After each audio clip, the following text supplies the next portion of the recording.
좋아요, 구독! 그러면 저희는 첫 종목부터 구조를 해보겠습니다. 슈어소프트테크를 먼저 구조를 해보겠습니다. 대주주인 현대차의 매각 소식에 주가가 하락세를 보이고 있는데요. 또 다른 악재 모멘텀도 있을까요? 네, 사실은 슈어소프트 같은 경우는 회사가 상당히 우량한 회사죠. 20년도 매출액 317억이고요. 21년도 369억, 22년도 434억, 23년도 예상 매출이 514억 정도가 됩니다. 20년도 부터 23년도까지 한 해도 빠짐없이 성장을 했고, 영업이익도 20년도 45억에서 21년도 67억, 22년도 97억, 23년도 예상 영업이익 100억 넘어가거든요. 4년 동안 한 해도 빠짐없이 꾸준하게 매출액과 영업이익 모두 성장을 했다. 굉장히 긍정적인 모습을 가지고 있거든요. 소프트웨어 회사이고 영업 매출액 대비해서 영업이익률도 상당히 좀 좋고요. 긍정적인 면들이 많이 있는데 왜 하락을 하느냐라는 이유를 살펴보면 수급적인 이유다라고 보시면 되겠습니다.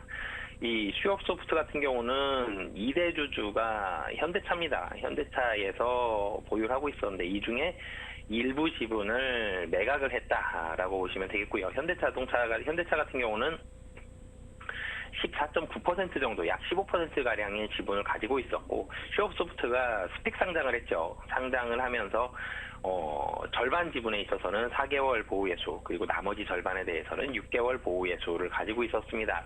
그런데 이제 4개월 보유예수가 끝났죠. 끝나면서 가지고 있었던 지분 385만 주, 7.46%를 이 블락딜 방식으로 처분을 했습니다. 보통 블락딜로 처분을 한다 그러면 가격을 할인을 해서 처분을 하게 되죠. 이 할인된 가격만큼 시장에서는 싸게 받았기 때문에 그 물량들이 시장에서 매도로 나오게 되죠. 처분 단가는 9,838원입니다. 최근에 10,000원에서 11,000원 정도 움직였을 때 일부 할인해서 처분을 했는데, 그러면서 지금 주가 9,000원 좀 아래에서 움직이고 있습니다. 이런 모습들이 수급적으로 시장에서 매도가 나오죠. 당연히 매도가 나왔기 때문에 이 처분 단가 유사한 자리 정도까지는 대체적으로 좀 급락을 하는 그런 모습들이 있고, 이런 수급적인 모습은 하루 혹은 길면 이틀 정도 안에는 대체적으로 해소가 되는 게 수급적으로 블락딜 이후의 모습입니다. 그러면 이 슈어소프트의 현대차의 주당 취득 단가를 본다라면 5,339원인데 문제는 이번에 절반 처분했죠. 9,838원에 처분을 해서 거의 뭐 한 80% 정도의 수익을 거뒀는데, 나머지 절반도 2개월 뒤에 또 보유예수가 해지가 된다라는 게 악재가 또 있습니다. 회사는 굉장히 우량한 회사지만 이 수급적인 부분 385만 주가 한 번 더 나올 수 있다는 점, 이런 부분들은 좀 우려스럽다라는 점을 말씀드리겠습니다. 네, 지금 우려스러운 부분도 있고 그래도 어느 정도 괜찮은 부분도 있는 것 같습니다. 그렇다면 가지고 계신 분들께서는 어떻게 대응을 해나가야 할까요? 네, 사실 굉장히 좀 길게 보시는 분이라면 2개월 뒤가 아니라 6개월 이상, 만 1년 이렇게 길게 보시는 분들이라면 분명히 슈어소프트는 금년에도 성장을 하고 있는 회사이기 때문에 우량한 회사는 맞습니다만 도망가는 전략을 말씀을 드리겠는데요. 왜 그러냐면 좀 전에도 말씀드렸지만 2개월 뒤에도 지분 한 번 더 매도할 수가 있습니다. 이 지분을 추가 매도할 수 있는데 취득 단가가 5,339원이기 때문에 여기서 추가적으로 수급적으로 한 번 더 매도가 나올 수 있다는 점. 그렇기 때문에 제가 가격 전략은 그렇기 때문에 말씀을 안 드리지만 시기상으로 만약에 이 슈어소프트를 접근하고 싶으시다라면은 좀 안정적인 부분은 2개월 뒤에 현대차에서 나머지 지분을 어떻게 하는지를 살펴보시고 그때 대응을 하시는 게 수급적인 이유를 살짝 피해서 슈어소프트를 접근할 수 있는 가장 좀 안정적인 시점이다라고 보여지기 때문에 우선은 지금은 슈어소프트 현대차의 주당 취득 단가인 5,339원보다 높은 자리다라는 부분들이 있기 때문에 도망가는 전략을 말씀드리도록 하겠습니다. 네, 슈어소프트테크 같은 경우 2개월 후에 추가로 또 매도할 가능성이 있는 만큼 도망가자 전략을 제시를 해주셨고요. 이후에 접근하신다면 조금 긴 관점으로 바라보시면 좋겠습니다. 그럼 저희 다음 종목도 구조를 해보겠습니다. 아비코 전자를 구조해 보겠습니다. 2분기 실적이 컨센서스를 하회하기도 했고요. 또 아비코테크에 금전을 대여했다는 소식도 있습니다. 어떻게 받아들여야 할까요? 네, 우선 이 아비코전자 약재가 있는 상황에서 악재가 한 번 더 나왔죠. 금전 대여도 사실은 이 좋지가 않죠. 보통 어딘가에 이 모회사에서 상장사에서 다른 자회사로 금전을 대여했다 그러면 보통 상장사에 있는 자금들이 다른 데로 뭐 물론 빌려준 돈이기 때문에 다시 받겠죠. 근데 돈이 나갔다라는 생각을 많이 하거든요.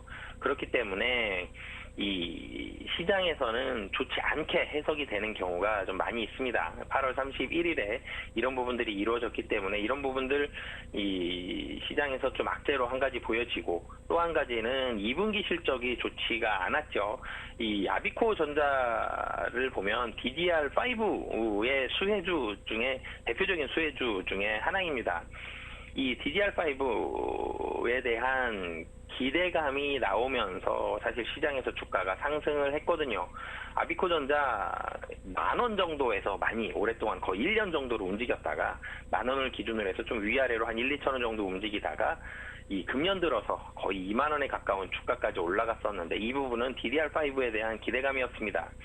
DDR5의 본격 수혜 시기는 사실은 근데 23년이 아니라 24년이거든요. DDR5의 본격적인 세대 교체는 24년부터 이루어질 전망이기 때문에 올해 하반기부터 실적이 조금씩 올라가는 게 이제 눈으로 확인이 될 것이고요. 그런 와중에 2분기 실적이 좀 부진하면서 주가가 한번 좀 출렁였는데 금전대여도 한 번 더 했다라고 보시면 되겠습니다. 하지만 좀 전에도 말씀드렸듯이 24년도부터 본격 교체기다라고 말씀을 드렸죠.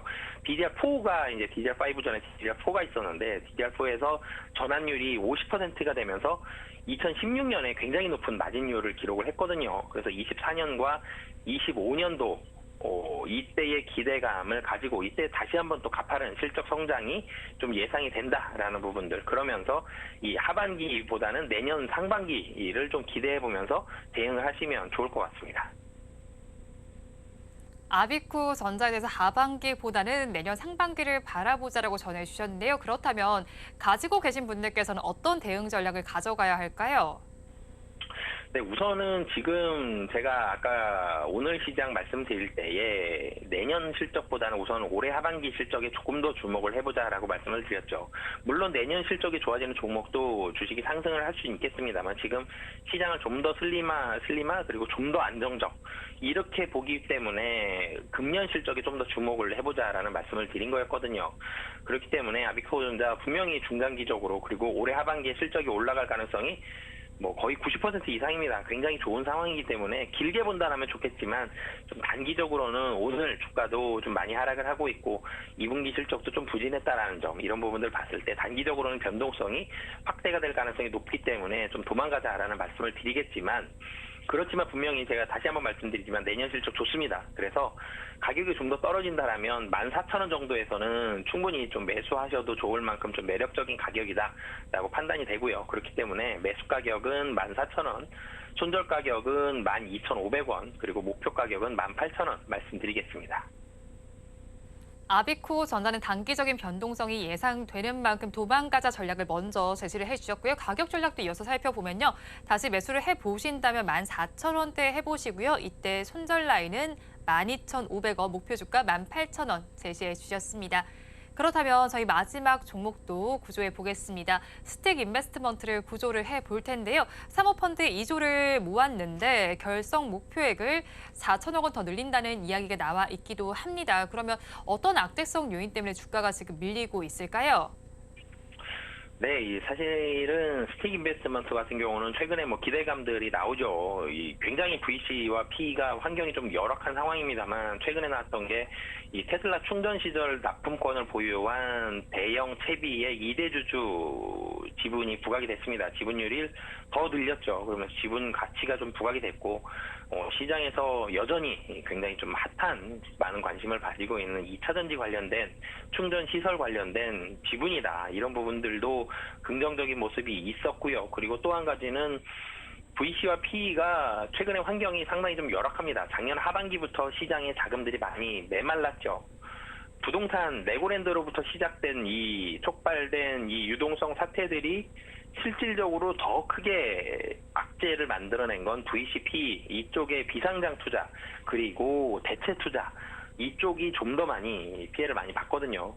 이런 상황 속에서도 특히 이 스틱 인베스트먼트는 이 AUM이라고 표현을 많이 하죠. 펀드 운용 자산이 계속적으로 늘어나고 있습니다. 이번에도 뭐 2조에서 추가적으로 더 늘린다. 사실은 2조 원 자체만으로도 1조 원이 넘는 운용사가 많지가 않거든요. 그럼에도 불구하고 스틱인베스트먼트는 우수한 투자 실적을 바탕으로 해서 계속적으로 늘어나고 있다는 게 긍정적이다라고 보여지고요. 그렇기 때문에 단기적으로 오늘은 수급적으로 좀 매도가 특정 창고에서 좀 많이 나오면서 하락을 하고 있습니다만 계속적인 성장은 충분히 좀 가능한 상황이다라고 보여집니다.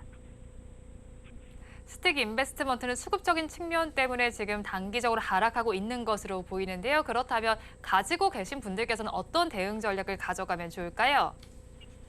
네, 우선은 이 버티자라는 전략을 말씀드리겠습니다. 단기적으로 좀 많이 하락을 할 때는 제가 통상적으로 좀 도망가자라는 말씀을 드리는데 오늘은 특정 지분을 가진 창고에서 좀 매도가 나오는 것으로 판단이 되기 때문에 이 매도가 대체적으로 좀 마무리가 된 것으로 보여집니다. 그렇기 때문에 최근 상승분도 대부분 반납이 되면서 가격적으로 부담이 덜하고 특정 창고의 이런 매도도 아마 기타 법인 창고에서 나오는 것으로 보여지는데 대체적으로 좀 마무리가 된 것으로 보여지기 때문에 좀 버티자라는 전략 말씀드리겠고요. 그렇기 때문에 가격적인 매력도가 발생했다. 그래서 매수 가격은 현재 가격, 손절 가격은 6,500원, 그리고 목표 가격은 다시 한번 이전 고점인 8,000원 말씀드리도록 하겠습니다.